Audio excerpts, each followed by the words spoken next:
Assalamualaikum warahmatullahi wabarakatuh. Alhamdulillah walhamdulillah wala haula wala quwwata illa billah. Asyhadu an la ilaha illallah wa Muhammadar Rasulullah. Amma ba'd. Bapak Ibu dan saudaraku yang rahmatullah. Kemarin saya mengisi pengajian kebetulan keluarga Lambung KKL. Ada dua KKL Israel. Kerukunan di Papua, kerukunan keluarga Lambungan dan kerukunan keluarga Loa sama KKL. Kebetulan ada sesantren Ketua Majelis Taklim di Muhammadiyah berlanjut tugas Pak Armas. Ada satu pertanyaan yang saya munculkan dan saya jadikan catatan. Saya baru mengambil dikaji pada saat juga kemudian. Hari ini kan di depan rumah putrinya Pak Sudirman almarhum, Ibu Rahmatia nikah dengan laki-laki idamannya dari Pak Surama. Saya mendapat tugas yang rangkap atas nikahnya putranya Pak Iqwaso dengan putrinya Pak Awil. Pada hari yang sama saya atur jadwalnya juga resepsi pernikahannya Pak Artianto dan beberapa lagi pasangan. Apa hubungannya dengan pengajian kemarin? Dan saya pernah tanyakan kepada Pak Kiai Abdul Khalid Qasim ketika Ustaz, bagaimana kalau kita nikahkan pasangan lalu kemudian maharnya tidak tunai karena Allah, boleh nggak cicil karena Allah? Kalau boleh apa dasarnya, apa dalilnya? Karena sejarah yang saya baca, Musa nikah dengan seorang putri, maharnya tidak dibayar tunai.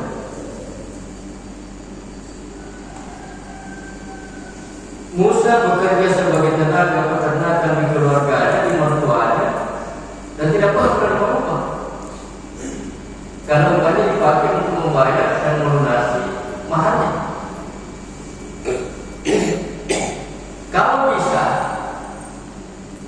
aku saja mengaku sebelum lunas maharnya.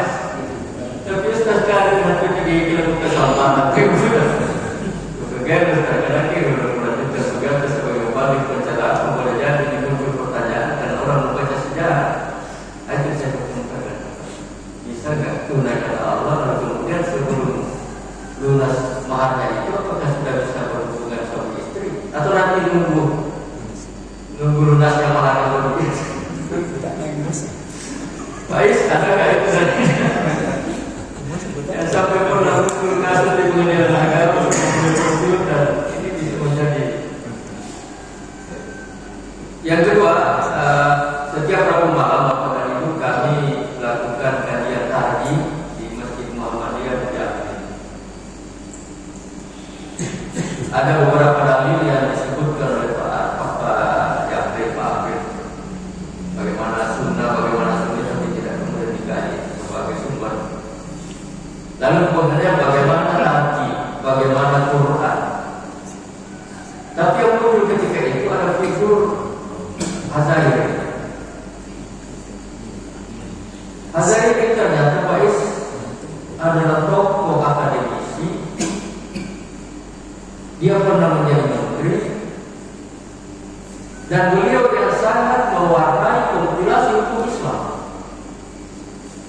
Jadi dia tidak menolak, tidak menantang faraid, tidak menolak, tidak menantang waris menurut hukum Islam, tetapi kasarnya dia mencari dalil yang rasional, faraid dan waris versi Indonesia.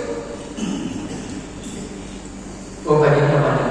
Nah sekarang di kompilasi hukum Islam, KHI itu sangat banyak diwarnai oleh pemikiran akademisi Hazairi. Lalu saya cari di saya tanya Dr. Hazairi karena itu nama yang agak langka di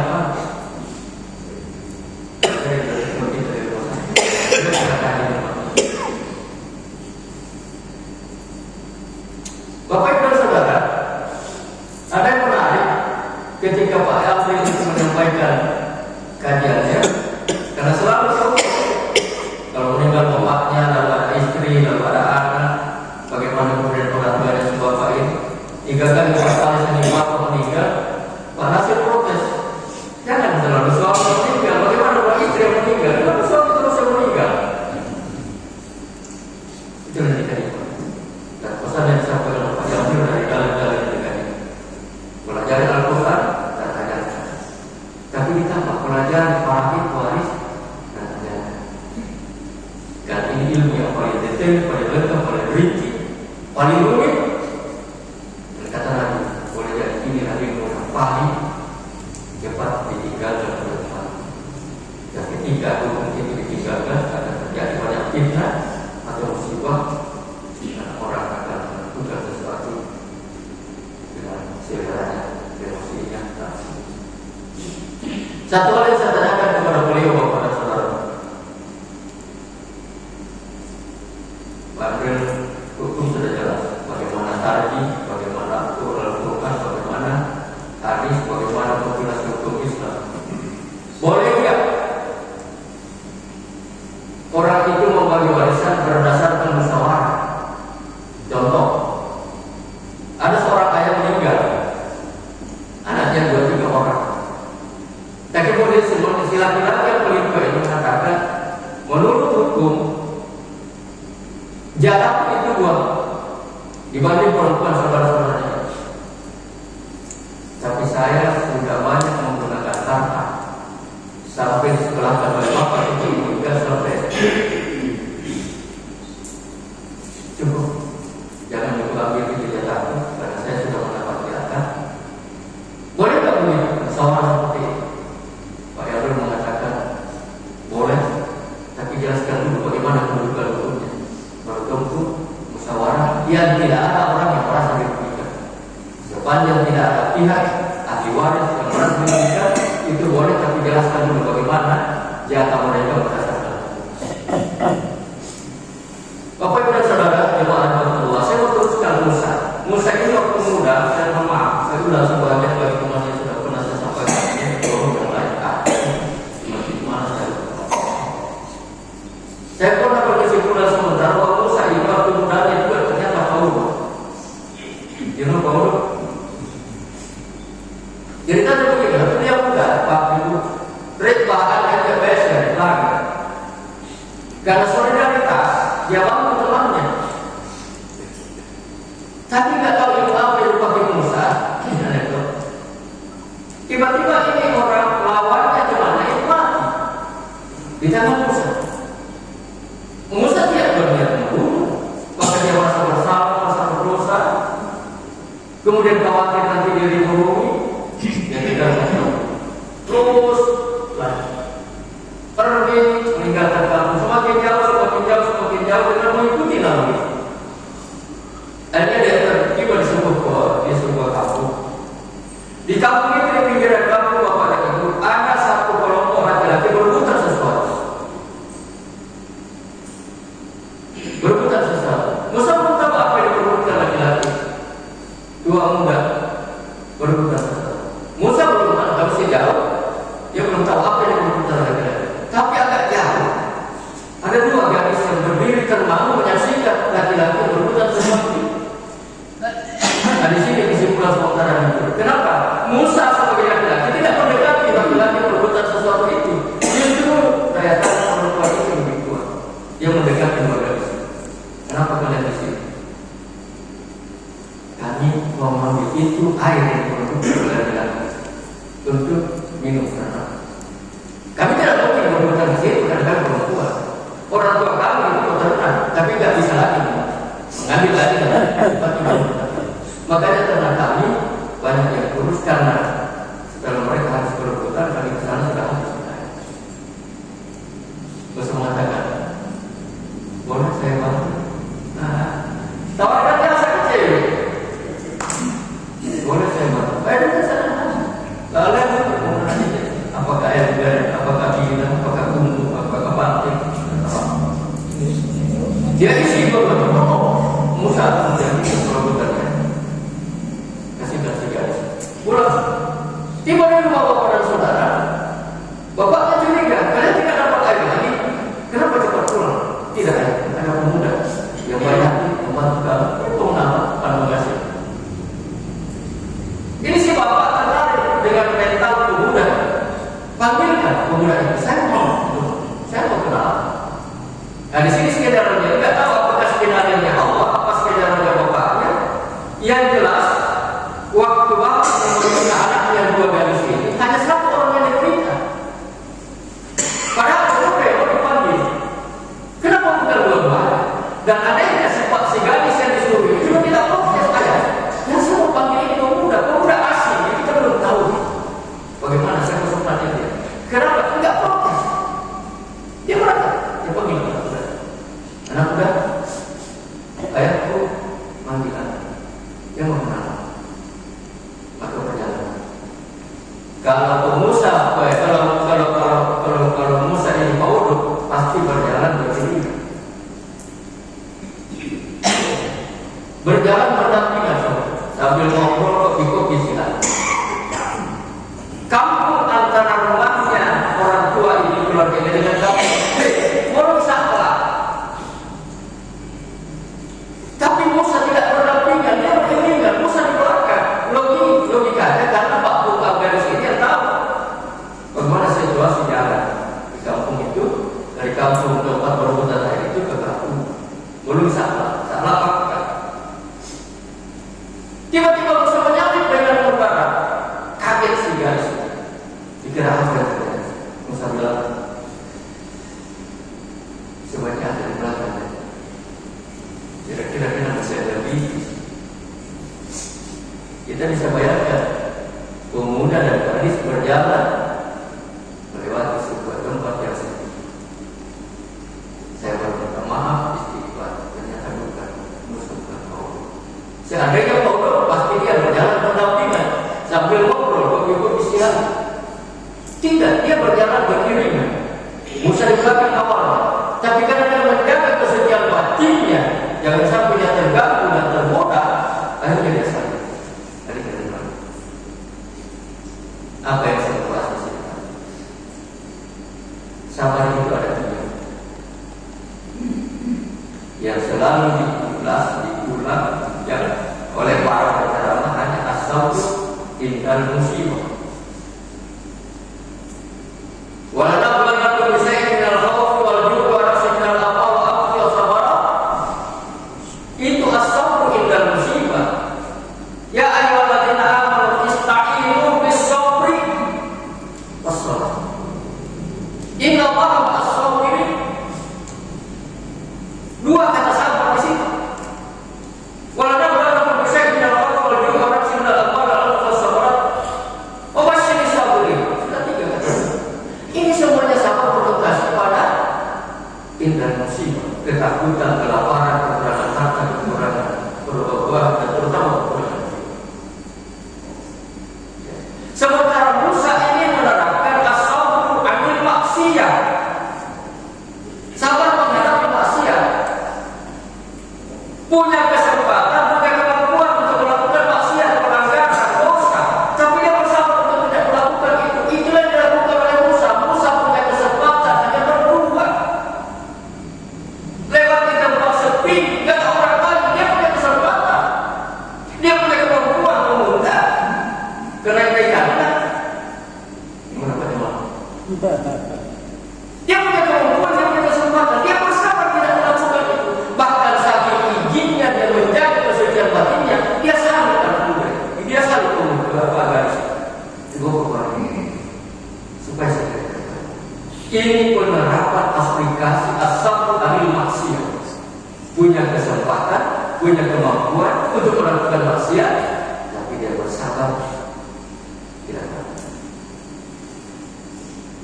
Inilah yang kemudian banyak dipilih oleh para pejabat. Sekarang bertengkar antara 2 kesatuan, kejaksaan dengan kepolisian. Bagaimana kita berharap selain aman-aman saja. As-sabr 'anil maksiyah. Itulah yang dilakukan oleh Musa. Sampai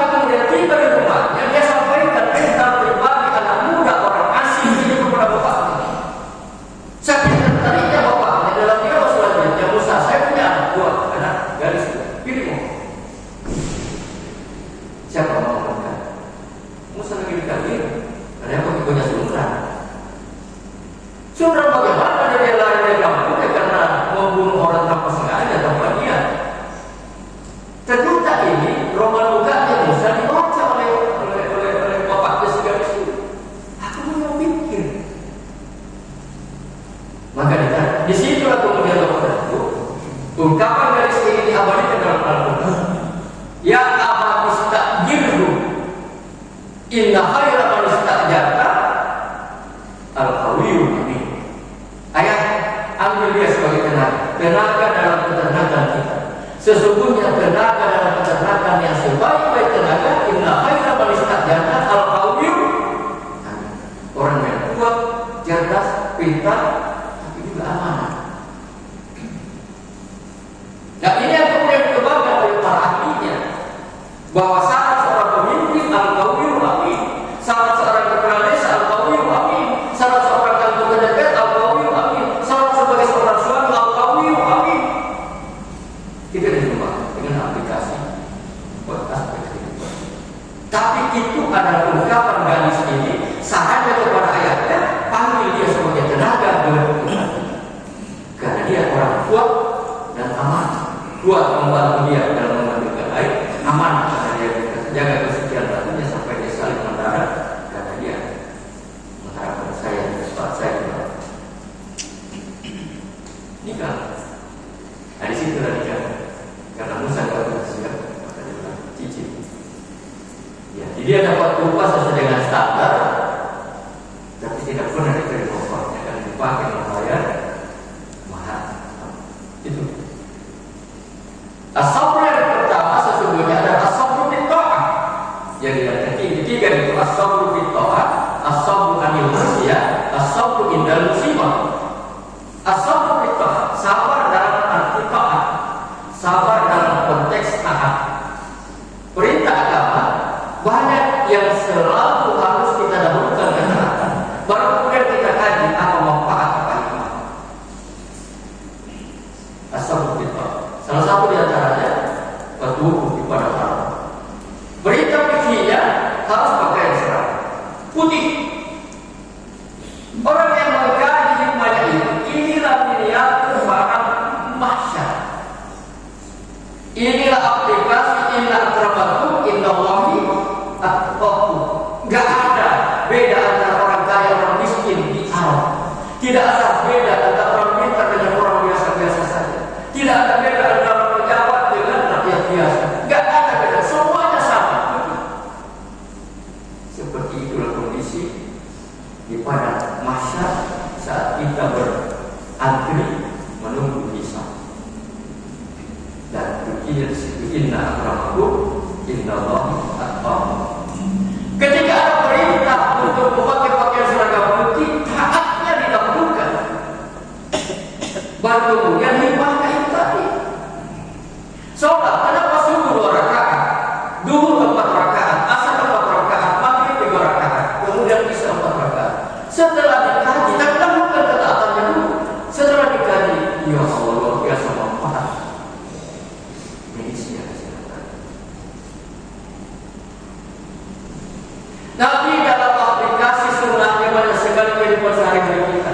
Mau tidur, sebelah kanan dulu ya di parahan, di pipi. Ya di pipi pada kanan rogo di parahan. Itu taat dulu dahulukan. Tapi telah dikaji, ternyata manfaat medisnya luar biasa.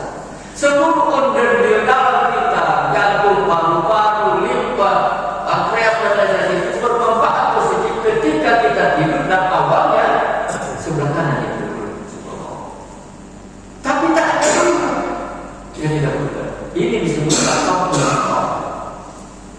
Minum sambil duduk, taat dulu. Nanti kaji bagaimana manfaat medisnya. Ternyata orang yang minum sambil berdiri, ini ada klep, ini tidak tertutup.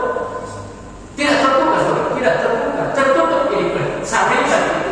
Sehingga orang yang minum berdiri sambil berdiri dan itu sering dilakukan, itu berpotensi punya penyakit prostat karena air yang belum steril itu tidak tersaring karena saringan itu tertutup ketika kita minum sambil berdiri. Itu kajian medis.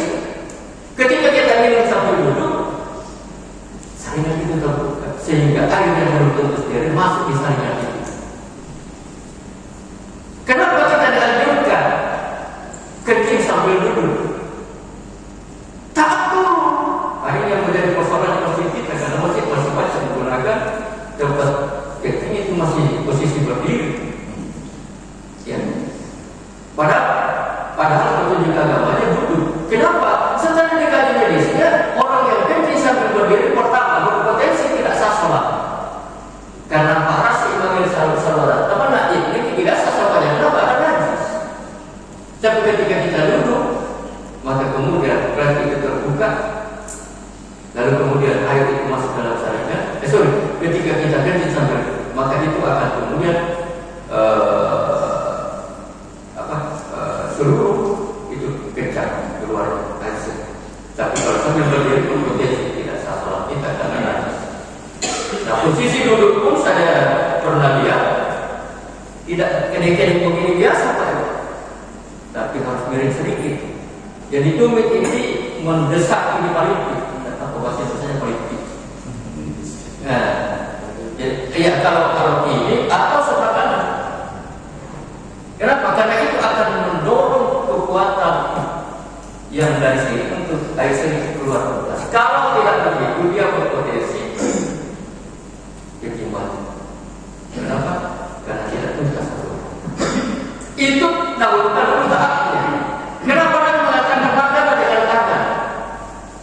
Itu sunatnya. Taat dulu, as-sabru fil ta'ah. Baru kemudian kajian medisnya. Ternyata di tangan ini ada enzim yang ketika amalkan kemudian dipakai dengan tangan itu di rumah menjadi lunak sehingga usus tidak perlu bekerja keras.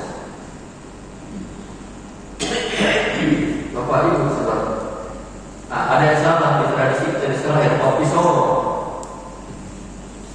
Apa itu kopi Solo? Setelah makan baru makan kue, baru makan buah. Itu tidak Islam. Ini dikaji pernah oleh Komentar Agama Muslim. Ketika tidak ada Islam. Ternyata tradisi kita itu terbalik. Kue dan buah itu makanan pembuka. Informasi dan apa-apa kepada usus kepada sudah. Sudah itu apa-apa informasi itu isyarat. Baru kemudian masuk itu benar-benar makan. Jangan langsung baik dulu. Hanya baca satu.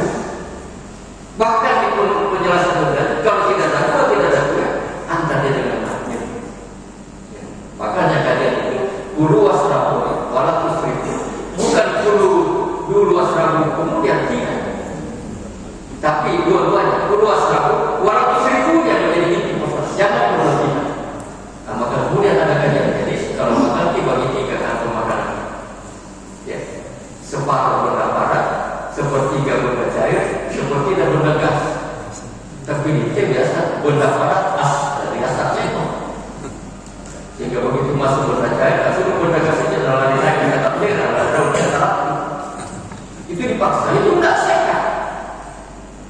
Ini asal berfikir, baru kemudian dikaji bagaimana manfaat medis. Bapak Ibu dan saudara-saudara, sekali lagi saya ulang, as-sabr ada tiga. As-sabr bil ta'ah, as-sabr anil maksiyah, as-sabr inda musibah. Mari kita doakan Bapak Ibu dan saudara, mudah-mudahan kajian diskusi lebih banyak dengan dalil-dalil dan referensi yang lebih paham. Sadaqallahu alazim. Terima kasih. Pak Rahman lanjut.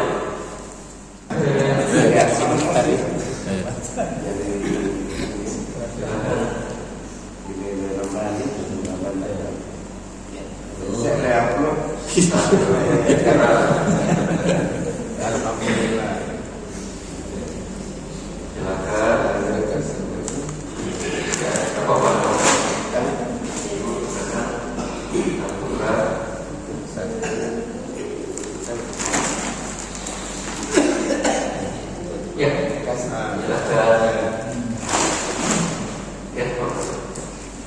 Makasih Bapak dan Ibu, kita selalu berharap berdoa, mohon mudah-mudahan orang yang diberi bermanfaat.